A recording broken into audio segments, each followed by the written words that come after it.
안녕하십니까. 매일 5분씩 영문법의 핵심 사항만 쏙쏙 뽑아서 정리해드리는 영문법 타파 강좌 5-Minute English Clinic입니다. 오늘은 지난 시간에 말씀드린 것처럼 주어에 대해서 보다 더 자세히 살펴보도록 하겠습니다. 그리고 특히 어떻게 하면 주어를 찾을 수 있는지에 대해서 중점적으로 살펴보도록 하겠습니다. 본격적으로 수업에 들어가기 앞서서 잠시 지난 시간에 배운 것을 복습하는 시간을 갖도록 하겠습니다. 지금 보고 계시고 있는 이 도표는 문장 성분과 품사와의 관계를 나타내고 있는 도표입니다. 즉, 각각의 문장 성분에는 지정된 품사가 있는데 그 지정된 품사가 무엇인지를 나타내고 있습니다. 여러분들은 지금 주어 자리에 있는 어떤 품사가 오는지 확인할 수 있습니까? 바로 명사가 올 수 있습니다. 이것이 저희가 지난 시간에 배운 것이고, 그리고 오늘 저희가 머릿속에 반드시 각인시켜야 될 내용이기도 합니다. 주어란 서술어의 주체가 되는 말 정도로 정리할 수 있을 것입니다. 하지만 저희가 주어의 정의를 몰라서 문장에서 주어를 못 찾는 것이 아닙니다. 자, 그렇다면 우리는 어떻게 보다 더 쉽게 주어를 찾을 수 있을까요? 주어를 찾을 수 있는 요령은 간단합니다. 바로 저희가 앞에서 배운 그 도표, 즉 주어 자리에는 명사만 올 수 있다. 이것만 이용하면 간단하게 주어를 찾을 수 있습니다. 자, 여러분, 다음부터 여러분들이 문장에서 주어를 찾을 땐 다음 세 가지만을 기억해 주시기 바랍니다. 첫 번째, 접속사는 나눈다. 두 번째, 전치사 명사는 생략한다. 세 번째, 문장에서 가장 처음 온 명사가 주어다. 됐습니까? 다시 한번 정리해 보겠습니다. 접속사 나눈다, 전치사 생략한다, 가장 처음 온 명사가 주어다.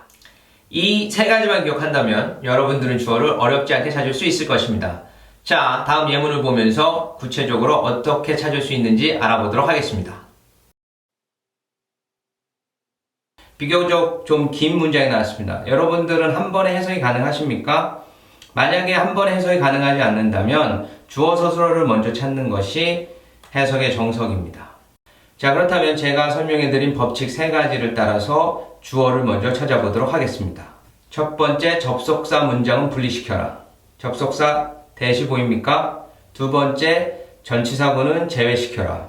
전치사 to가 보이십니까? 그러면 대시 이끄는 문장과 to가 이끄는 전치사구를 한번 나눠보겠습니다. 그리고 그 문장을 제외시켜 보도록 하겠습니다. 자, 그렇다면 이 문장에서 남는 단어들은 맨 앞에 most helpful, 그리고 is, 그런 다음에 the presence가 나옵니다. 여러분, 지금 the presence라는 명사가 보이십니까? 그렇다면 이 문장의 주어는 the presence입니다. 그렇다면 이 문장의 서술어는 뭘까요? 남아있는 단어들 중에서 동사는 is밖에 없습니다. 그렇다면 is가 서술어가 될 것입니다. 그렇다면 맨 앞에 있는 most helpful은 뭐다?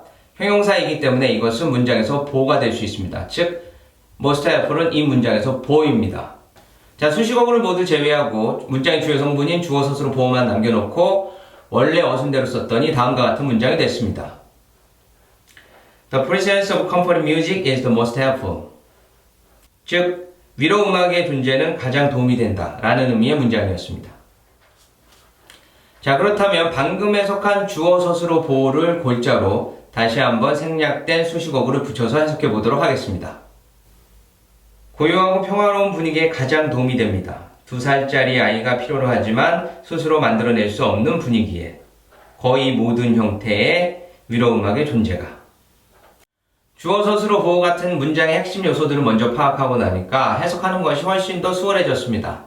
자, 그렇다면 해석을 하는 데에서만 이렇게 주어 찾기가 도움이 될까요? 그렇지 않습니다.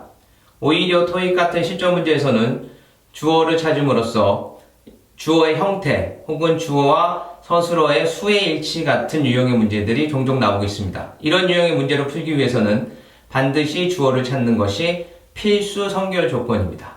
자, 그렇다면 실전 문제에서는 어떻게 나오는지 우리 토익 실전 문법 문제를 한번 살펴보도록 하겠습니다. 자, 제가 뭐라고 말씀드렸습니까? 첫 번째, 접속사가 보이면 접속사 문장을 분리하라. 대절을 분리시켜 보겠습니다. 지금 빈칸은 대절에 존재하죠. 그렇다면 저희는 대절만을 분석하도록 하겠습니다. 대절의 전치사구 보이십니까? of the building과 in a week가 있네요. 자, 그렇다면 of the building과 in a week를 지워보겠습니다. 그러니까 남는 단어는 would proceed. 서술밖에 없습니다. 자, 대절은 접속사이기 때문에 주어 서술어가 필요합니다. 자, 그렇다면 빈칸에는 주어가 들어가면 됩니다. 주가 될 수 있는 품사 다시 한번 명사입니다. 그러면 보기 중에서 명사만 찾으면 됩니다. 명사가 그런데 두 개가 있네요. B번과 C번. renovation, renovator. 자, 그러면 이제 의미를 파악할 수밖에 없겠죠? The landlord notified the tenant. 자, 그 건물주가 세입자들에게 알렸습니다. 대디하라고. 뭐라고 알렸냐? 빈칸이 진행될 거라고. 개보수가 진행된다 라는 말은 있지만 혁신가가 진행된다 이런 말은 없죠? 그럼 따라서 의미상 B번이 돼야 됩니다. 자, 다시 한번. 이상으로 명사 주어를 찾는 법에 대해서 알아봤습니다. 명사 주어는 주어의 형태를 물어보는 문제와 서술어의 수의 일치를 물어보는 문제로 출제되는 것을 간단히 살펴봤는데요. 다음 시간에는 좀 더 여러 가지 형태의 주어를 찾는 법에 대해서 알아보도록 하겠습니다. 여러분 시청해주셔서 감사합니다. 다음 시간에 뵙겠습니다.